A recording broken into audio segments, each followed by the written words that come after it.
get that up for you. So, All right. a couple seconds. The interview. There we go. Right. Here in race, the way he sends it. So this was a little different. Bodie, you're showing so much emotion down here. What's going through your mind? A lot, obviously. Just a long struggle coming in here, and just a tough year. And I know you wanted to be here with Chile really experiencing these games, and how much does it mean to you to come up with a great performance for him, and was it for him? I don't know if it's really for him, but I wanted to come here and I don't know, I guess make myself proud, but When you're looking up in the sky at the start, we see you there, and it just looks like you're talking to somebody. What's going on there?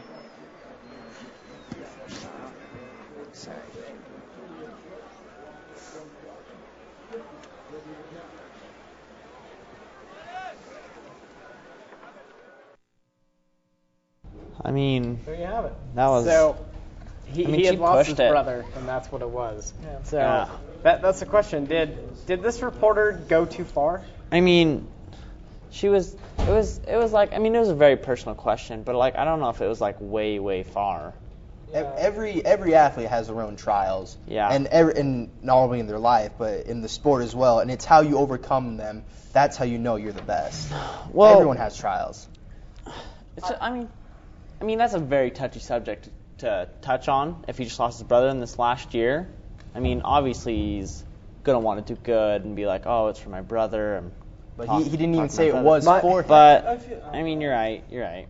Go. I feel like I don't even feel like she was really attacking him Yeah, in the beginning. I saw on the news they're like, there's all the stupid almost headlines where it's like, oh, reporter viciously attacks Miller, and it's like I feel like she wasn't even really meaning to attack him as much as she was just simply really trying to dig deeper and get him to just admit almost that yes, I was looking up this guy to get help from my brother. Yes, I was looking at God. Yes, I was looking at this and this and this.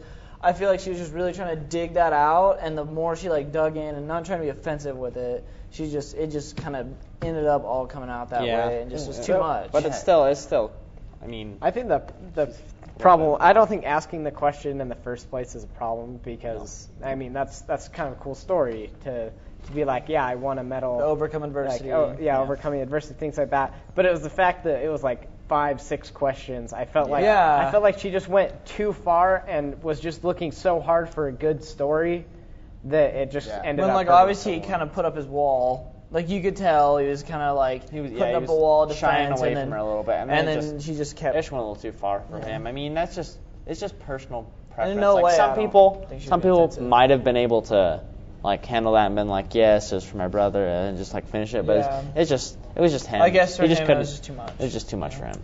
So, we can't really get past that fact. No one really knows what he goes through, what he went through. Mm-hmm. But how he took the death, he took it very hard, which I give him credit. Yeah. He's back in the Olympics, where he was having some major issues right after that, and when he comes back and he's able to make the Olympics, I give him credit for that. But I'm still he likes the limelight. He wants to be in the show. He wants everyone to be on him. I don't know. It almost seems like he doesn't now. I feel like maybe as you can see, Kevin's a little bit prejudiced against Bodie. Yeah, a little bit. A little bit. But I feel like now he's a little bit less, and he's putting more of a wall of defense up. As you can see there, I feel like now I think this with the death of his brother and all. I think that might change him a little bit. Right there, even the questions she wasn't asking about his brother, you could tell that it was just kind of quick and just really calm about it, whereas he has been known to kind of love the limelight. Obviously she wasn't viciously attacking him. Did you see after the interview when he started crying and she was just rubbing his back? I think she just really wanted a good show or a good story. I don't think she was attacking. I think she was just looking for him to admit that yes, I did this to my brother. She was just trying to dig deep. And she had a mindset that it was just a little over the top for Bodie Miller. No one else can. She should have read the signs. Yeah. Well, anyway, 20 congratulations to Bodie Miller. Yeah, congratulations on the bronze. That's bronze. He's very decorated Olympian, best U.S. skier. Well, in history, we were going to talk about Ted Ligety. Ted Ligety, that is my boy. Ted Ligety that did is win. my boy. He won the gold in the giant slalom. No, he didn't just win the gold. Okay, he by dominated half for gold. A second, and even a year ago, he won the World Cup by almost 2 seconds. Okay. 2 seconds in skiing is insane. It is. It's a lot. 2 seconds, and he is just mastering this sport right now. And he's a very calm guy. He's very famous in Europe right now. But in the U.S., he could walk around in his sweats and no one would know who he is. And he doesn't want to be in the limelight. That's why I like him. He's very calm and control, and he is my favorite skier right now. He did have a dominating win. He was up by a full second heading into the second run, and then his second run was like flawless. It was kind of a bad. And if you see him when they went over it, he planned every single turn. Everyone is messing up on this one turn. He planned it perfectly because he was thinking. Of course he had practiced the run a year before, so he had all year to prepare for that one turn, and he dominated it. For me, I think at this point, any of those athletes that are able to basically survive the courses that Russia is putting up, been some they pretty are rough all courses. masters at Those this point. with the ice and just with just the like looking weather, at like it's the just Super been, G course it's itself. been so tough. My Got sister so races slushy. Super G, and she was looking at it and said that is just the worst course ever. She's like, I mean, Park City Mountain Resort has a better course than they do right now. It's just, it's hard with the horrible weather conditions. conditions over there. It's just been so cold. Like the cross and country skiing, there's yeah. like a giant dirt patch. There's been a couple days. There's been a couple days they have had to move back different events because of the fog has been so thick. Yeah. Just the fog. But it comes back to adversity. The best athletes will thrive when adversity strikes. That's right. not the best athletes aren't in the best conditions. Kevin, the best you know. athlete makes the best out of any conditions. That's what I think.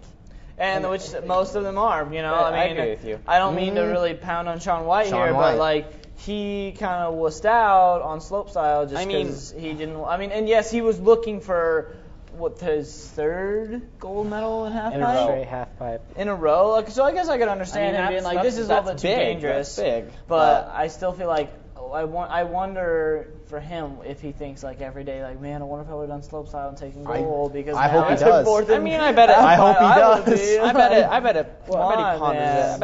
it. I bet he ponders it here and there.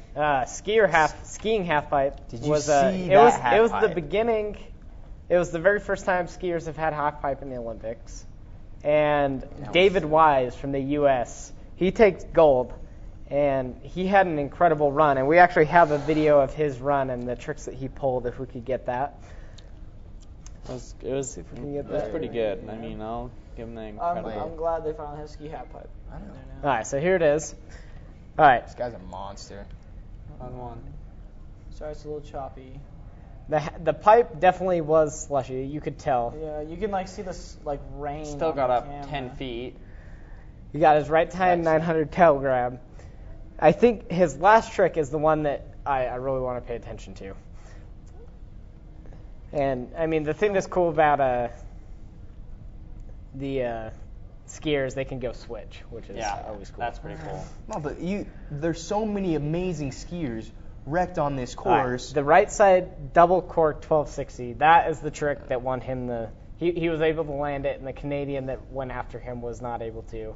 And ended up falling on a second run, but that was enough for his gold medal. If you didn't wreck, you were gonna win you were gonna medal. If you did not wreck, that's how bad that course was. I mean, it was embarrassing. So far, it's all been bad. I mean, to be honest, like I don't mean to Alright, bash on Russia, well, but so far they've put just crap together. about a little bit of hockey. Yeah, the last word I was talking about is hockey. Right now. Yesterday was a rough day for the U.S., and hopefully today goes better. I mean, the U.S., we have it live, we're watching in the studio, but U.S. is down 1-0 with a goal by Jamie Penn.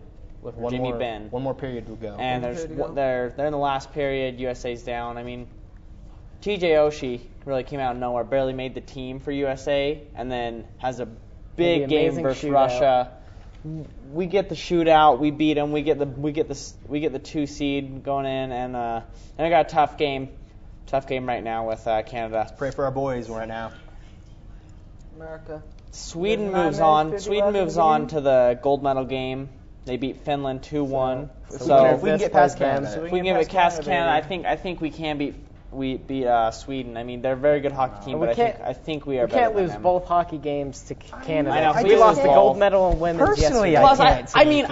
I think they just got to have a little bit of fire underneath them. I mean, we lost last year. It's just last same Olympics. We beat Russia. 4 years ago in 2010, this was the gold medal game. I mean, now it's a semifinal game. It pretty much is the gold medal game. Whoever wins this is going to take. I mean, I used to like Sidney Crosby, and he beat Not us in anymore, 2010. Traitor. Not anymore. So we're excited to see what happens with this game, and we'll let you know next time. But that's all we have for the Olympics, and we'll be back to talk some NBA.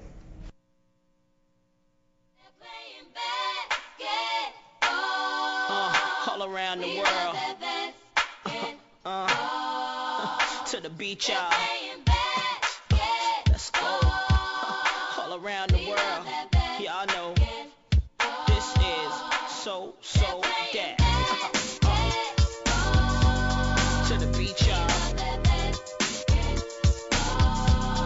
Yeah.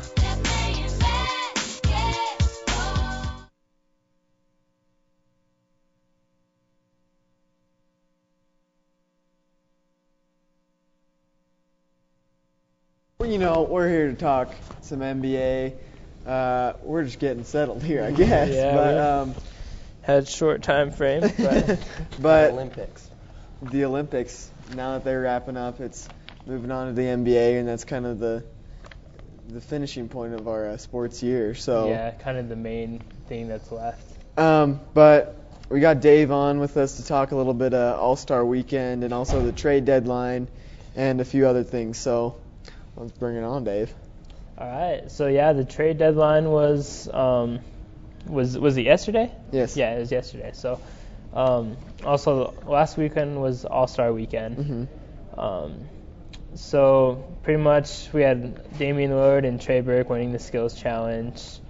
Marco Bellinelli won the three-point contest, which no one was excited about. No. Bellinelli probably was, but other than maybe Bellinelli and maybe about a tenth of the Spurs fans. maybe a few people in Italy were watching their homeboy Marco. That, no one really. Even though Bellinelli, he had to have been the first three-point contest winner to ever airball a three. Let alone he airballed three. He airballed three. He ended up airballing three. He airballed two. In one round. In one rack, I thought. So. Well, let's take this into. A big part of the reason that he was able to stay in it was because of the new format. You know, yeah. Because you don't have to make as many shots. Yeah. With that Moneyball rack that you just all of a sudden. Yeah, he did well in his Moneyball rack, which won him. I mean, so pretty much one of the racks was all Moneyballs, and you could put that rack wherever you wanted. Mm-hmm. And he happened to do well in his Moneyball rack. Yep. And also, like with the format, each shooter only got one try to get into the finals. And they had to not just one try, but one try to best the players from their conference. And here's the thing: it's not even like they were against everybody. If you give Stephen Curry 3 rounds, Stephen Curry's most likely going to come out and win that probably. And Marco Bellinelli isn't. No, but Bellinelli can get hot. I mean, he can. I mean, in the 3-point contest is about just getting hot and then just rolling with it. But congrats to Bellinelli. Yeah. John Wall won the dunk contest, which, as far as formats go, that was the worst one. That was probably the most surprising change. Yeah, and it wasn't a good change. No, it wasn't. Here's the thing. I would say that without it, I think he had the best dunk he of did. the night. But the fact that everybody got to throw one dunk, minus that whole freestyle competition. Yeah, but that's. I mean, that wasn't. Were you excited when that was happening? It was all right. I thought it was a cool idea. I thought it was a cool idea. They probably should have had a little bit more time. I mean, and they probably should have been able to bring out some props or something. Yeah, exactly. That would make there was no theatrics involved in any of the dunks besides Shaquille O'Neal. That was it. McLemore was the only person that used anything like that. Well, and I mean also the problem with the freestyle round, you take that picture of John Wall, Paul George, and when they're sitting on that, they're just like, oh, that was a real fun round of dunk contest, but. And also, even after the knockout round where they did a one-on-one versus all each other, they still thought there was another round after. And and then all of a sudden they just claim John Wall. Yeah, all of a sudden it's over. It's not even like he won the dunk hunt. He didn't win the dunk hunt. No, he was just the best dunker of the night. Yeah, he was just the best dunker of the dunkers. Yeah. So, and it was an East versus West type thing, which is why it ended so fast, is because the East just destroyed the West. They won every battle, and they won the freestyle. The fact that each dunker only got one individual dunk is what gets me the most, because it's the dunk contest, or at least that's what it should be. It should be who's the best dunker there. You should get more chances to prove that you're the best. I mean, one dunk, he had the best dunk, but maybe someone was saving another dunk, you know? Well, and on that Saturday night, the dunk contest is usually the main event of all of the mainly All-Star Weekend. Aside from the All-Star Game, dunk contest is why people watch All-Star Weekend, and they get 10 minutes of dunks, and it was just kind of disappointing. But moving on, also the East dominated in that All-Star game. They didn't dominate, but they pulled away with it. Yeah, and which they don't win many All-Star. At least recently, they haven't won many All-Star games. And Kyrie Irving was awarded the MVP in that, and he totally controlled the game. Yeah, and he played amazing. Well, they'd lost. The East had lost the last 3. Yeah. Prior, and I mean, Kyrie comes out and gets the MVP, which he was deserving. But a big boost came from Carmelo Anthony during the game. Yeah. I think he wasn't missing 3s. 8 3-pointers. Yeah. He was probably in the East, probably the second runner-up to who would have got MVP. Definitely. And LeBron wasn't in the question. I mean, But I don't think he really. He gave an okay performance. I mean, he was decent. I think he didn't have Kobe to compete with, and usually those two are going back and forth, and there's so much competitive nature between those two. And so we'll get to LeBron later, though, after the Heat Thunder game last night. But also some other big news. Moving on from the All-Star break, after the All-Star break, there's the trade deadline, obviously, that decides the team's roster for the rest of the year. And there wasn't too many blockbuster moves. Yeah, there wasn't like a huge deal. No. It looked like most teams were kind of satisfied with where they're at, even though the East team shouldn't be. I think part of the reason for that is that you're either a contender or you're looking out for a of draft the picture. pick. You're not gonna win the championship if you're not in the top 5 teams in the league right now, because the gap is. I think there's a lot of teams in the West too that are on the border and the brink of making a big move and then getting into that. I mean, because the Spurs are eventually going to start falling off, and so you need to start building, and then you can contend with the Thunders and the Clippers. But the biggest move was the Pacers sending Danny Granger to the Sixers for Evan Turner and LaVoy Allen in return, which I'm not really sure why the Sixers. Well, the Sixers made this move. Evan Turner has been doing great. Yeah, Evan Turner is the best player on their team right now. Yeah. And so the Pacers get a really good player, but where do you stick Evan Turner in with that rotation? Because they've already got Lance Stevenson. Is Evan Turner going to be a starter? Yeah, you can't put him over Stevenson already. But no, not yet. I think he'll be a 6th man. But I'm just surprised they made any move at all, because they are the team to beat in the East right now. They're number 1 in the East. You think they'd be all right with their team, but it was a good trade. Yeah, this makes them even deeper than they were before. And their big men have always been deep. They've always had they have Scola and Mahimi backing up, and then they even have Bynum too. So they're deep. They're 2 or 3 deep at every position now. So that'll be key come playoff time. And Evan Turner is a great player and can provide a lot of spark. He has developed really well. Other than that, the Nets got Marcus Thornton, which Marcus Thornton is a black hole on offense, so I don't know if that's really what you want kind for of the the Nets. Nick Young. Well, and Thornton doesn't ever make anything, so that's a problem. Yeah. And the Kings get Jason Terry, so I don't know why they have another 6'2" guard on their team. They got about 15 of those. 3-point shooter. Yeah. Well, but Jason Terry's had a really rough year. I mean, he's been, the Nets have had a really tough. Yeah, and I don't see Marcus Thornton providing anything out of the ordinary, but he's still a heat check guy, and he can get 15 or 20 off the bench for you. And they need him to step into a role. Yeah.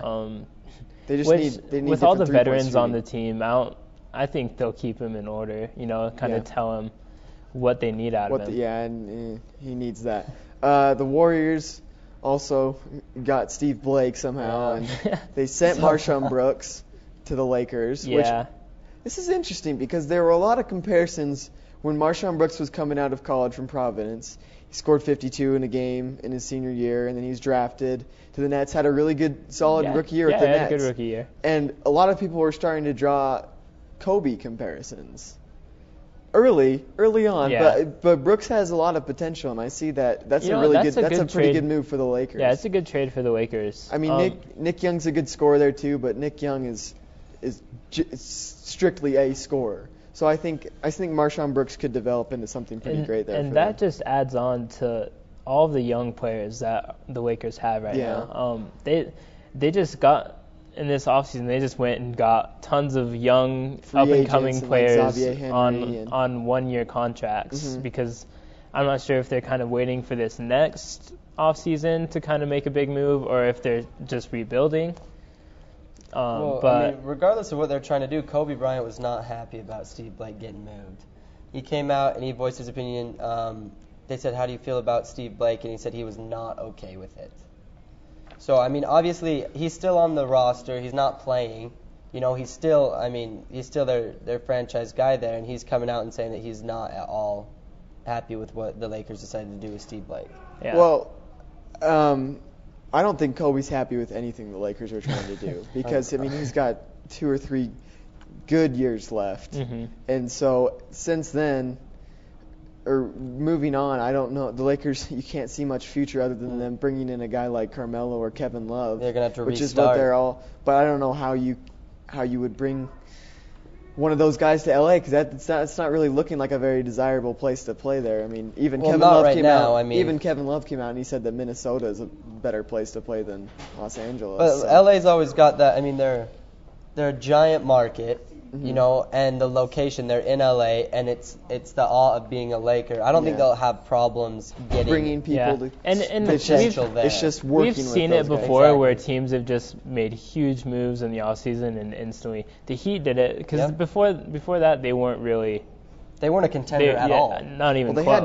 They had Dwayne Wade, and Dwayne Wade was kind of the guy that just attracted everybody there. Yeah, and they brought in LeBron James, Chris Bosh, and they were like the best team in the league. Besides, they didn't win it that year, but they went on to win. And then the Celtics did it.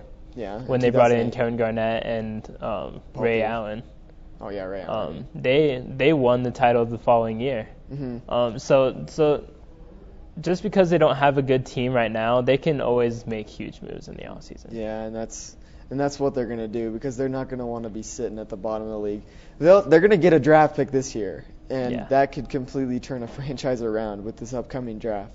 But as far as the trade deadline, that was about it that happened. That was eventful. It was kind of a disappointing one. Yeah, quick update real quick. U.S. lost the hockey match. Apparently. The reaction from our control room was not very positive. So, moving on, biggest game in a while happened last night, and it was the Heat at the Thunder. Biggest game since the last time they played. Since the last time they played. And it was basically the mirror opposite of what happened in Miami. Yeah, it's about the same thing that happened. It's weird, though, because they kind of swapped wins at each other's home court. And usually Miami just wins every time. Usually Miami has Oklahoma City's number. And now you bring in, I mean, it was Westbrook's first game back, and Westbrook didn't look like Westbrook. He looked athletic, but he didn't. He was making. He didn't look very smart. No, he didn't look, and he was turning over. He looked like Westbrook on a bad day because he's had those games. In his, and if you ask me, I don't know if they should have brought him back at all for that game. I think they should bring him back after such an important game because they had things going well for him, or at least bring him in off the bench for a little bit. Well, he provided a bit of a spark there in the late second quarter, and the Thunder were making a run, and Durant was starting to finally hit shots. But I don't think it's all Westbrook's fault that the Thunder lost that game because Durant played. He didn't play very abysmally. Good. He didn't even. There was no sense of urgency. It looked like they didn't even care. He didn't play terrible. He did not shoot well. He played, especially in the beginning. What set the tone was LeBron in the first Well, he 7 minutes scored of the first quarter. 12. The first 12. Yeah, and then and Katie hadn't even taken a shot at that point. Well, LeBron. Well, Durant he's a streaky scorer. He picks he's not just going to be. I mean, he gets his points, but it comes in spurts throughout the game. And so LeBron was 11 for 11 inside the paint last night. And usually Ibaka can have some sort of impact down there, but I mean, we saw Perkins Ibaka did have an impact late in the game. Well, yeah, Perkins wasn't any good. Until he hurt his groin. And so he came out. The funny thing to me is you look at the stat sheet between LeBron and Durant, and the stat sheet says LeBron has 8 turnovers, but I don't remember a single turnover of LeBron's. Well, they were kind of iffy. Yeah. Like one of them, like he poked the ball away, he stole it, and then went out of bounds trying to recover. Mm-hmm. Well, and some were off bad passes from teammates that he just kind of bobbled and lost. Yeah. But the third quarter was by far easily the difference in the game. It looked like the Thunder just came out, and the Heat obviously wanted to show something because the Thunder have been the main source in the media for the past 2 or 3 months. And I mean, bringing Westbrook back, they wanted to make a statement because the Heat have sort of been the afterthoughts of the NBA so far this season. And LeBron certainly made a statement last night because he played incredibly. Yeah. And he got put number 1 on the MVP ladder. Which shouldn't really matter, the MVP ladder at this point in the season, because that's not what they're going to vote by. But it's interesting to look at because there's so many arguments you can make. It's still kind of a prediction type thing. I know, but I mean, I'm not sure how they do it. But I mean, as of last night, I would say LeBron's number 1. Season overall, maybe not, but as of last night, he's definitely.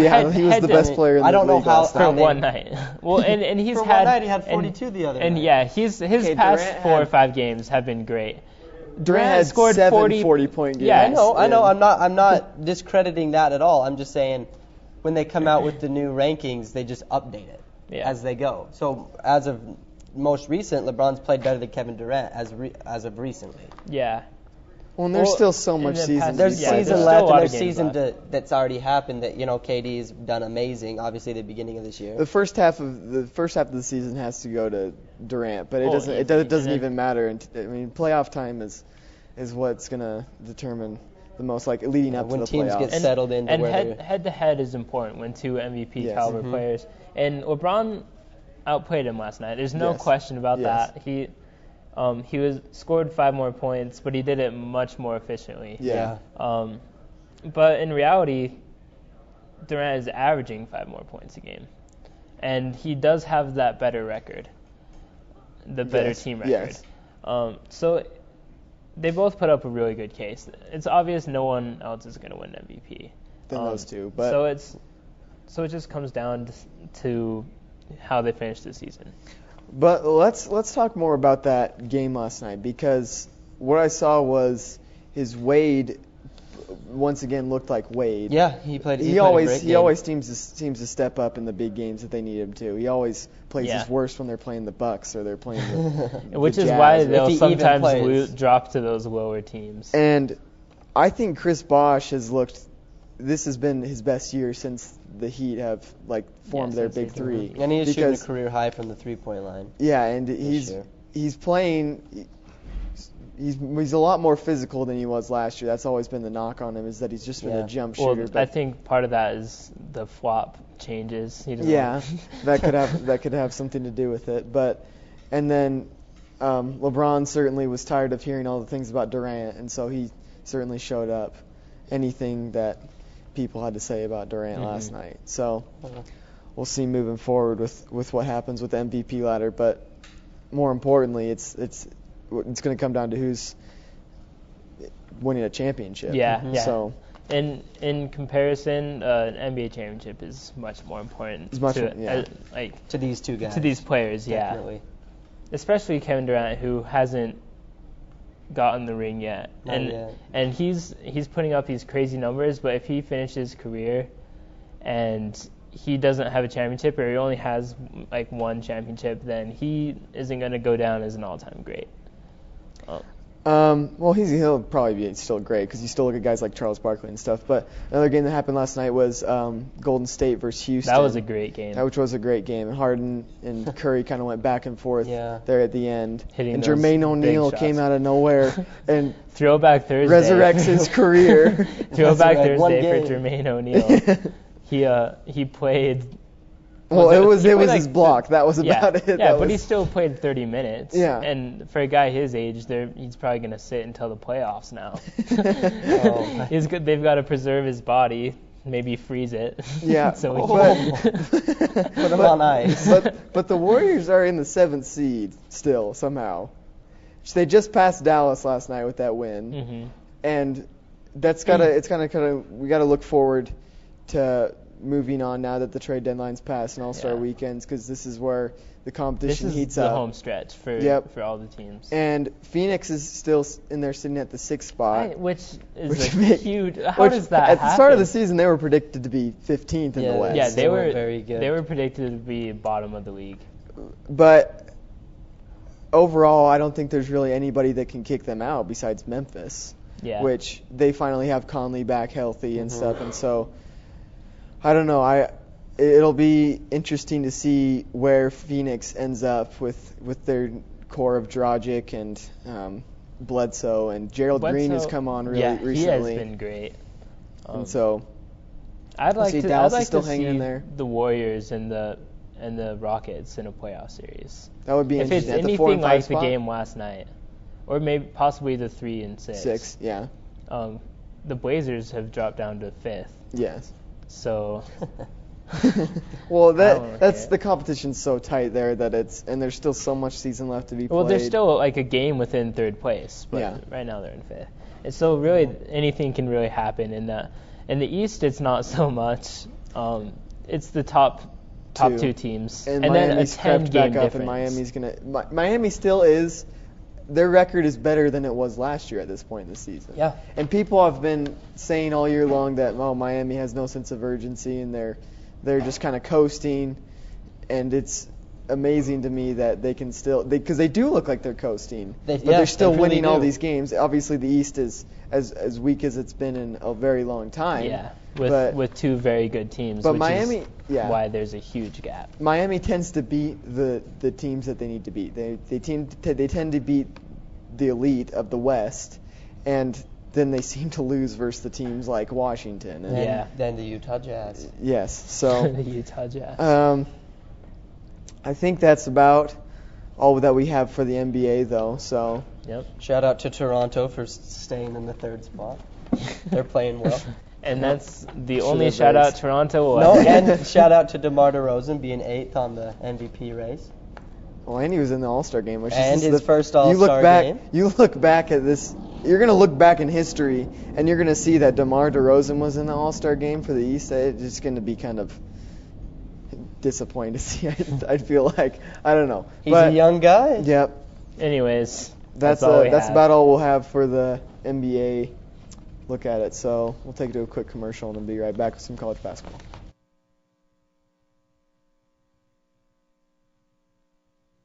We're here with the Crusher. Crusher, what's your favorite Olympic event this year? I like the men's skiing slopestyle. It's a good one. We got one of the biggest members of the Brick Squad with us. I can't even put my arm around him. Okay, Brick Squad, what is your favorite Olympic event this year? Not lifting. It's not part of the Winter Olympics.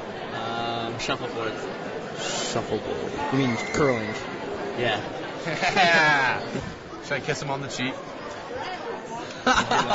Paul, you are one of my favorite people to interview about questions. What is your favorite Olympic event this year? And why? I think that the bird shooting one where they throw the birds, because when they shoot it, where do they get all those birds? I think a hatchery. That's not a thing. This is the Winter Olympics. That's right, bird shooting. Oh, you mean the biathlon? That's right. Biathlon. Yeah.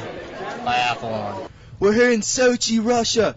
with some of the athletes. Athletes, how have you guys been doing? I've been good. Really good. It's cold.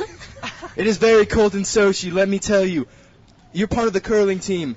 How has your performance this Olympics been since last Olympics? Our brooms have gotten better. Brooms have gotten better. And you're part of the sniper team. Trevin, I know most of your focus is on a mission, but I know you've been watching the Olympics. What have you liked this year?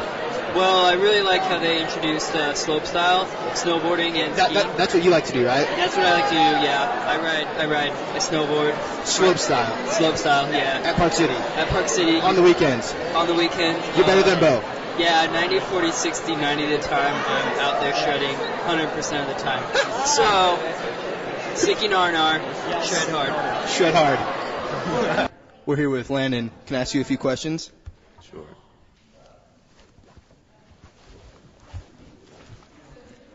Do you like the Olympics? I love them. Cool. I wonder what he likes in the Olympics. He likes the Olympics. Do you like the Olympics? What? Do you like the Olympics? Love the Olympics. He loves the Olympics. Thank you. We're here with... Shout out to our boy Kevin Cook because he is an expert with those interviews. That was pretty good. That was pretty hysterical. But I mean, I think everybody loves the Olympics, Kevin. So just back off, all right, man. We're going to move on to college basketball, though. It's pretty eventful what's happened lately. A few big teams have gone down. A few big wins have happened. Last night for BYU, they kind of solidified their spot. If they can win out a little bit, and then if they can just win out, then they should be in the tournament. This is the exact same scenario as it was a couple of years ago when they played Gonzaga at home and it was a must-win. Yeah. They ended up winning that game and they ended up going to the NCAA tournament. Mm-hmm. And this was a must-win game. So if they can just keep on, they have a couple games left against some easy teams. Portland. If they win those games and if they make it to at least the semifinals of the West Coast Conference tournament, I'd say they should be in. They played a really tough schedule. They played the fifth hardest non-conference schedule in all of the country, and they have a few key wins. They beat Texas. People seem to forget about that. They beat them earlier on in the year. They beat St. Mary's at home and away, and then they also took down Gonzaga last night, which was an absolute huge win. And if we go more in depth to that, guys like Anson Winder really stepped up, and I think we saw Anson Winder get his first start of the season, and he was 11 for 11 from the free throw line. Yeah. And he was on complete attack mode the entire game. That's what BYU needs, because you're always going to get your points from Haas and Collinsworth.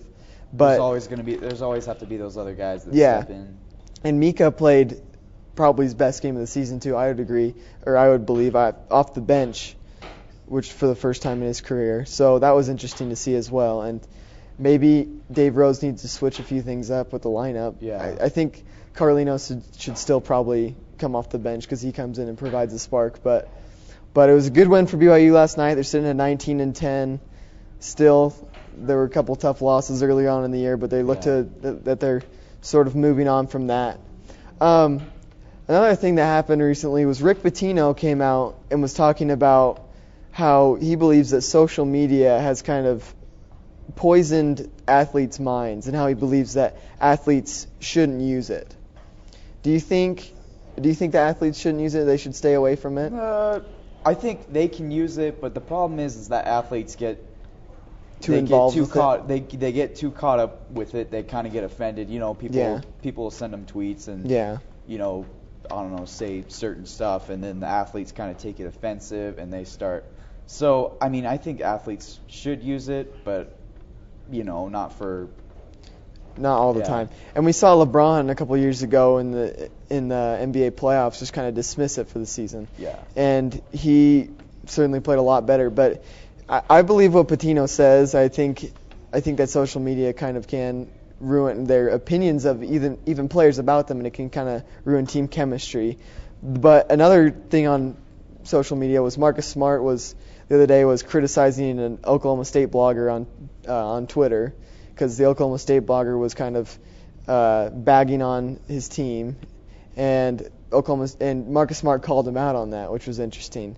But you look at it, and Smart has kind of had a rough year so far, as along with his team, and so I don't know. I mean, social media, is it playing a too big role in sports? Because it's kind of like one-sided. Social media is.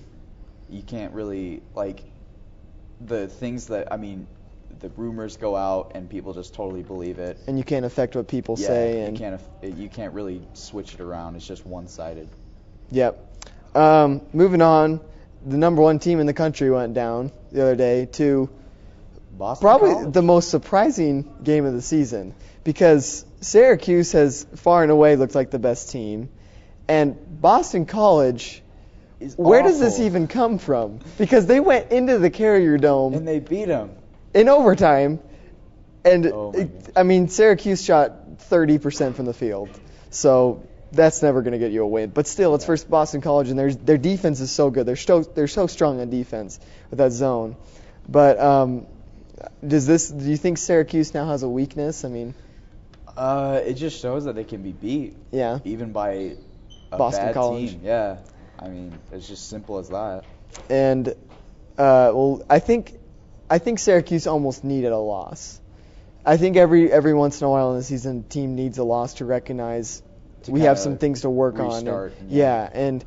And if they were going to go into the tournament with all that pressure of being an undefeated team, that would be a ton of pressure. Yeah. And still, they get Duke this next Saturday. They have to go to Duke.